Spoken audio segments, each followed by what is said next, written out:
Honestly, y'all, both of these stories today are so crazy. I don't even know where to start. I mean, where do we begin, baby? Where do we begin? And I thought about adding a third story, but I said, you know what? Enough is enough, right? Enough is enough. Let's get into this first one, and then we're going to get into Kelly and Porsha and Kelly and Cynthia and Dennis, the married man, and everybody else. Okay. But before we get into that, let's talk about Joseline. Now, y'all know Joseline has just announced that she is expecting with her man Ballistic. So, congratulations to Joseline. I readily admit to you guys, I have an odd fascination with Joseline. Um, I think I have from the very beginning, and I think that is probably the reason for her level of fame, right? People. I think we have some. I am oddly curious about why she's whooping up on these girls. I really am, and I'm low key about to subscribe to Why Are You Here TV. hmm But maybe I won't have to subscribe to Why Are You Here TV, because if this request is anything to go by, then it sounds like maybe she could make the move over to Bravo and help boost those ratings for the Real House of Miami. Let's talk about it. Joseline posted this. All right, Bravo Andy, what we doing? I'm in Miami and my house is bigger than a lot of the ladies had on last season. And my story is better than a lot of them. And I'm actually married. Can we pick them back up and put me on there asking for a friend? Now, I see some of the man, the comments. Okay, so let's get into the comments, because y'all, half the fun of these posts sometimes now, when I really get into it, it be y'all comments. It be y'all. Even on my videos, sometimes y'all just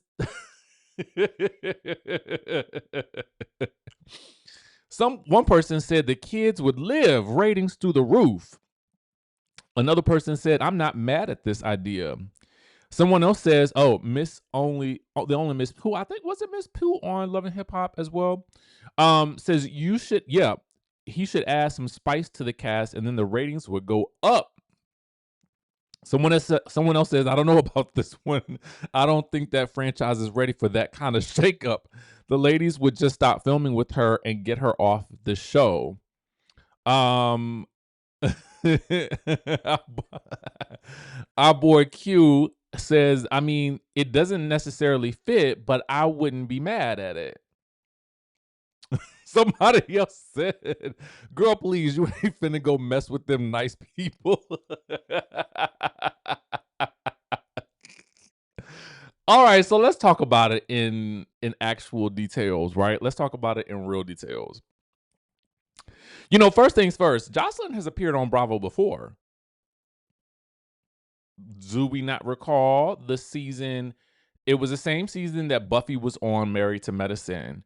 And Joseline appeared at an event, and she actually kind of went at it a little bit with Toya, right?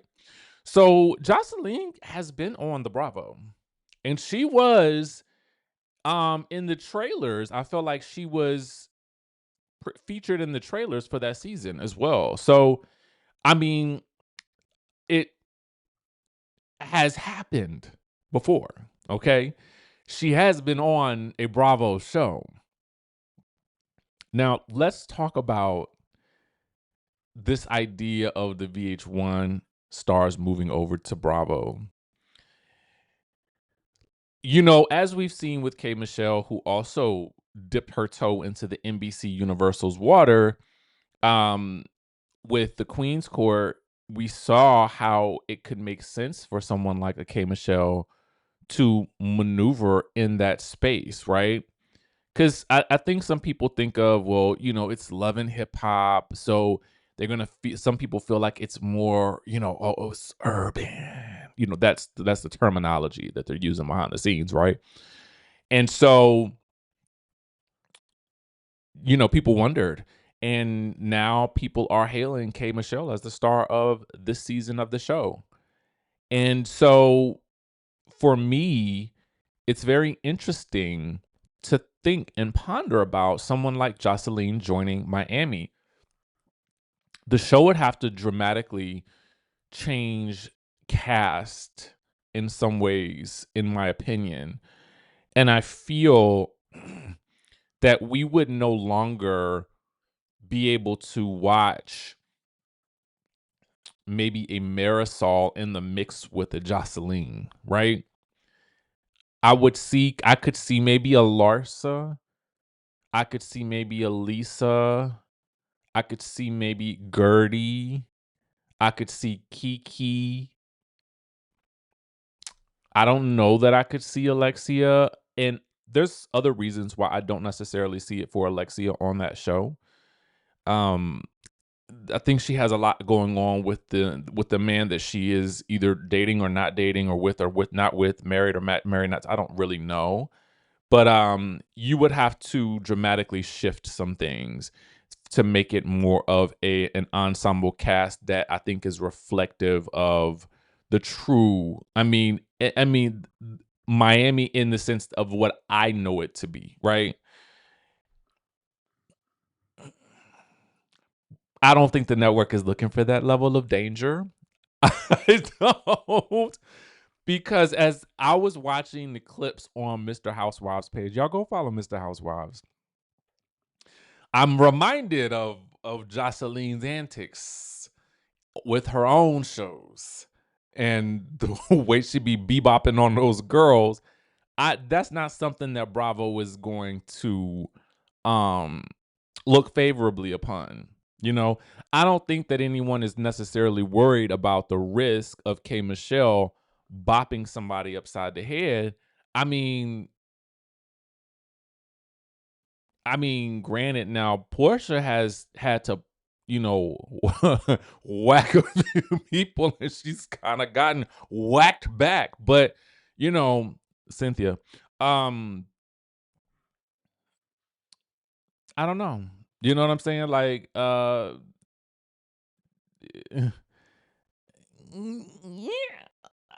The more I think about it, I don't know. Would I be mad at it? Not too much, because I'm looking to be entertained nowadays. And as we've seen, Jocelyn can't try everybody. I mean, just look at Amber Rose. All right, so let's move on. Speaking of Porsha, or as Kelly called her, well, I won't call her that name because I mean, it's just funny when you hear it in the context of what's going on. Listen, I told y'all yesterday Porsha was doing the TikTok lives. The mega live, baby, the mega live, a 3-hour live. Did I tune in? No, because I was working. Okay, I was working.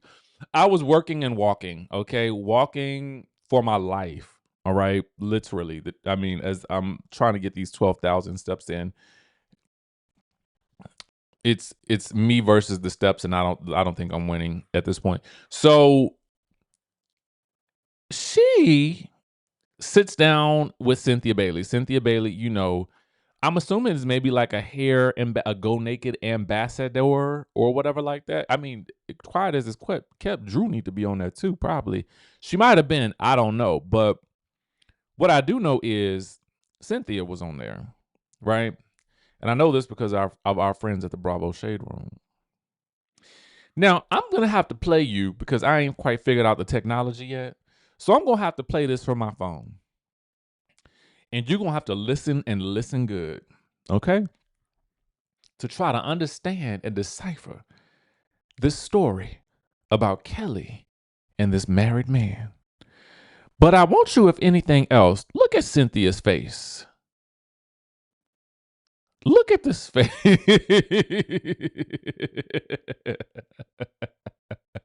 Now, I ain't going to say I don't believe her. I'm just going to say that the story is convoluted.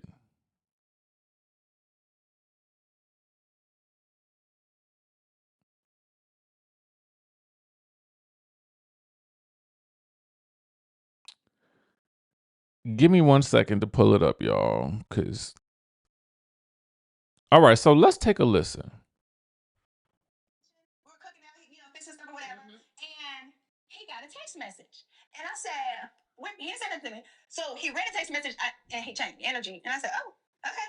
So he said, look at this. And so he showed me, this is why I say I'm the receipt. He showed me in his phone the text messages as they were coming in. So I don't need to have anybody, it's not third party. I myself, it's not like he told me, he paraphrased. I read them out of his phone myself. As they were coming in. As they were coming in. Loading and all that. You're like, so the first message was, I just effed Kelly. Right? I know this is TikTok Live. I hope this is adult TikTok Live. I just this, right? So I was like, what? I said, why did he tell you that? So apparently, he told him that. I was going to say, why would he tell him? Because they're friends. Oh. And he told me because he was kind of in his feelings. So it was like, oh, okay, I'm going to tell you because this. Because he dated her as well. Right. God. Right. Oh, okay. Right. And at the time, I wasn't fully aware of that. But now when I look back, I'm like, oh, that's why.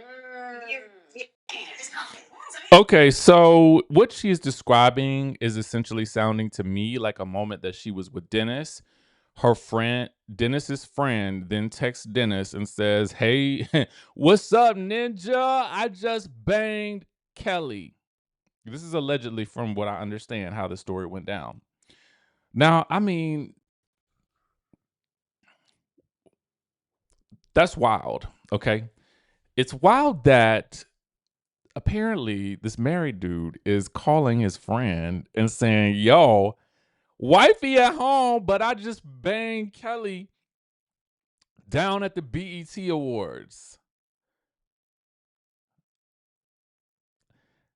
Now, what I'm also gathering from this is not, I guess Kelly and Dennis dated in some way, shape, or form.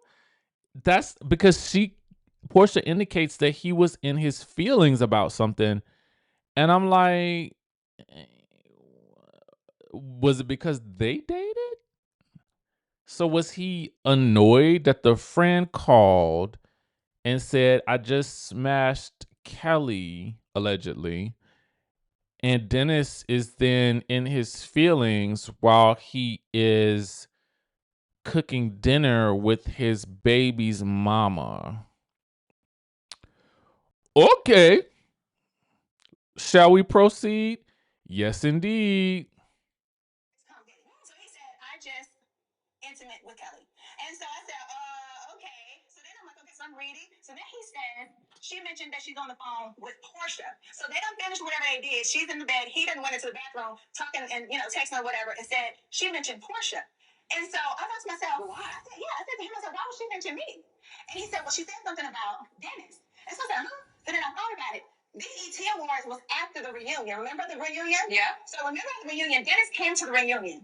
And Dennis and Kelly kind of had a back and forth about her saying that he was trying to hit her up, and she asked him like, "What's going on?" Remember they had that back and forth. Yeah. It seemed like they had kind of talked or something. Right. So she was apparently gossiping on the phone about that to this person she was on the phone with, and so she said my name just to throw him off because of course he would be thinking, "Why are you mentioning Dennis?"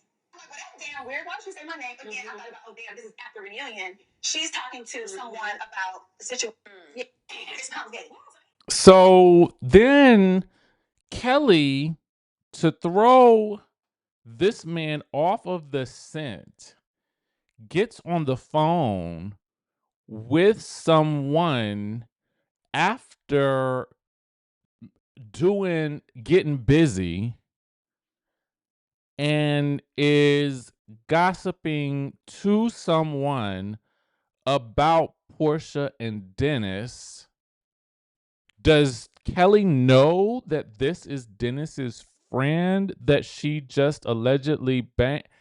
It is such an interesting scenario. But let's dive deeper because wait, there's more. Situation that happened at reunion. Okay. So she's there at BET Awards with Shamia, but Shamia wasn't there in the room, of course, nothing like that. Well, I hope not. No, she wasn't. So anyway, he continues with the text messages. So he asked, I said, we need to be show. I said, so ask him, how they met up. He said, oh, well, we met on the plane. And I said, what? So I said, well, ask him, like, what happened? He said, we was on a plane, we was drinking, and, she told him the room, and they went and, did adult things. But he's married. So I'm standing there, and I'm like, now I know damn well this sound box ain't been screaming that I'm sleeping with a married man, and she is in the bed at a hotel room with this married man. And so they're texting you. Yeah, and they're texting me, and I'm reading it live. I'm reading it. So I said, oh my God. So I said, I'm just going to hold it. I'm just going to hold it. I said, I didn't tell nobody. I kept it to myself. He was like, well, if you want to, you can say it if you want. And I was like, I don't know. I see how the season goes. I see if she has, what's called in housewife work, keeping one in the chamber. So that's why it sounded confused. That's why it sounded confusing on the show because you see how long it takes to explain that. A scene is only a couple minutes. Yeah. And of course she's talking over me, they couldn't get it. So that's why I had to rehash it to the producer in my confessional. Exactly. Because context is everything. Context is everything. And we have no control of editing. No. So we can have that conversation could have been 20 minutes, and what you guys will see is what, maybe 2 or 3 minutes? 2 or 3 minutes. At best. So it's going to be choppy. Yeah. So all she did to confuse the situation was say, why would I be talking about Porsha and having sex? Well, I didn't say that. I didn't say that you did. I said that it was a couple I actually said it in my confessional too. I was like, why are we talking about the last thing if somebody's having sex with a married man is talking about Porsha and this. You should be talking about the wife. Exactly. But yeah, so anyway, it was crazy, and I could say. She says she could say more, but I'm like, girl, I don't know if you're gonna say more and further confuse me. Because so much of this story makes very little sense. Like, I guess it could make sense, but did Kelly know that this man was allegedly married? Why is this man the first thing he's doing after having relations is calling Dennis to tell him about what he's doing? How old is this man? Is he like 20? Like, I guess I'm just trying to figure out the dynamics of it all. Sounds so cockamamie. And listen, maybe this happened in some way, shape, or form, but it just seems so weird to me. And in terms of receipts, she says that she's the receipt. I don't think she knows that that's how receipts are working these days. I don't know. It's just I think I leave this situation with more questions than I do answers.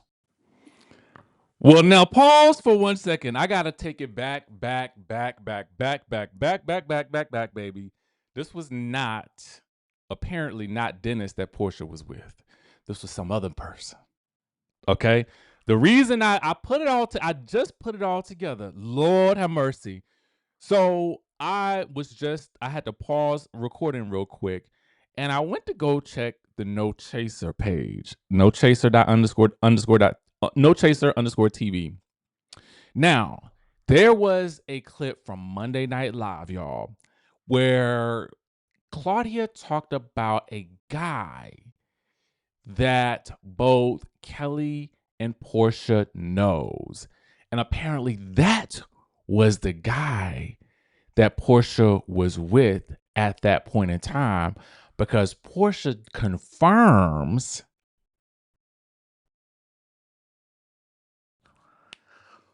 whoo. See, this is why context is important, y'all. Context is important.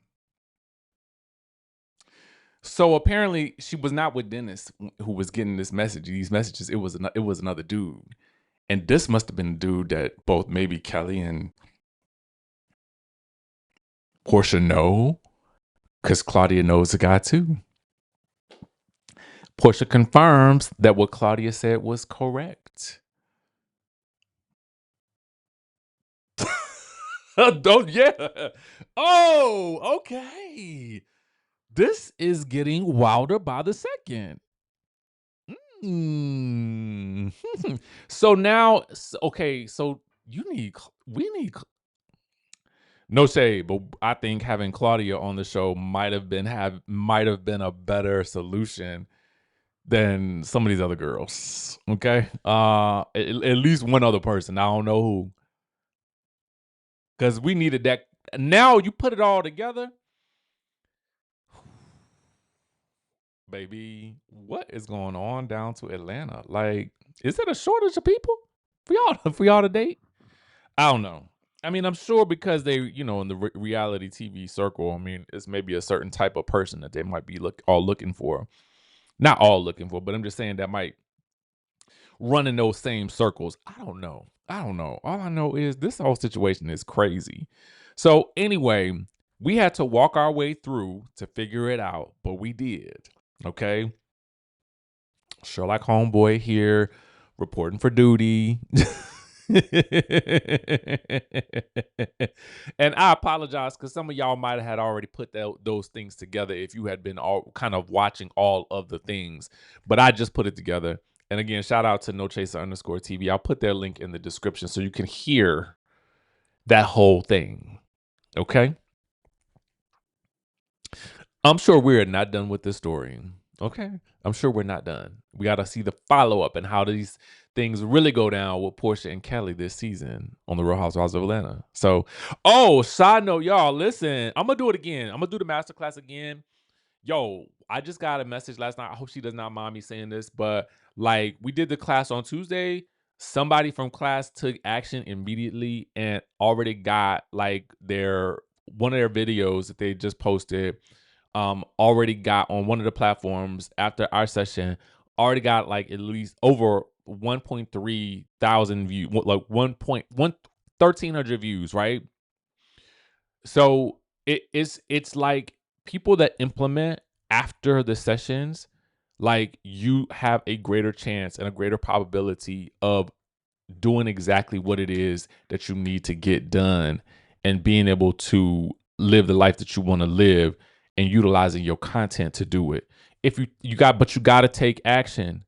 Now I can't make you no promises or nothing like that, but what I can say is that strategy and execution lead to the higher probability of you achieving success and getting to the place that you really want to be with your content and with your monetization and with generating revenue.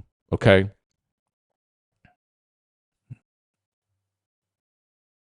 Speaks for itself. So I'll put the link for the new class in the description. I think this might be my last one this month because it takes a lot to do those classes, and I give everything and I do follow-up reports. Everybody gets a workbook, everybody gets, all the notes from the session. I even will go back after the sessions and then provide video like audits of what steps that people could take next. So it really is a full comprehensive experience that you're getting. And it often lasts, like this session, we went almost till 10 o'clock. So if you are interested in, content monetization, monetizing your content, you need clarity on how to start or where to start or what you need to get done next, or maybe you're at the point where you've already started and you want to level up, then this is going to be the experience for you. Next Tuesday night, April 21st at 7 p.m. to 9 p.m. The results are now starting to speak for themselves. And so we'll see you there.